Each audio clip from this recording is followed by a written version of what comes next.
James Eugene Jim Carrey, dilahirkan pada 17 Januari 1962 di Newmarket, Ontario, Kanada.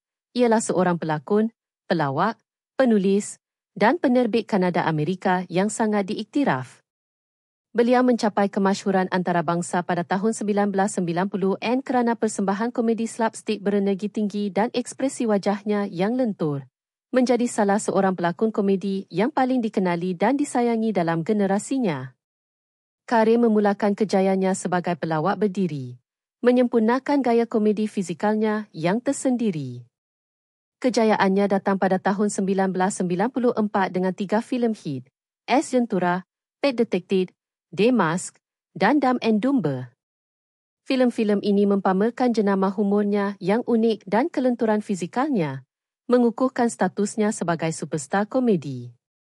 Walaupun pada awalnya dikenali kerana peranan komedinya, Carrey kemudian mendapat pujian kritis untuk persembahan dramatiknya, membuktikan kepelbagaiannya sebagai seorang pelakon. Peranan dramatik yang ketara termasuk The Truman Show.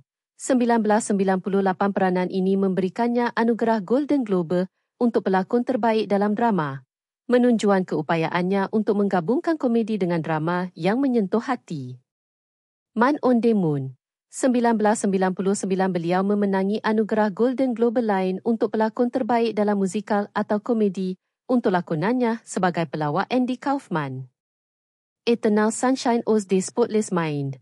2004 filem yang dipuji secara kritis ini mengukuhkan reputasinya sebagai pelakon dramatik yang serius. Filmografinya yang luas juga termasuk filem popular seperti Lia Lia, 1997, How the Grinch Stole Christmas, 2000, Bruce Almighty, 2003 dan A Series of Unfortunate Events, 2004. Selain lakonan, Carrey juga dikenali kerana minat artistiknya, terutamanya dalam bidang lukisan, dan telah bercakap secara terbuka tentang pandangan falsafah dan pengalamannya.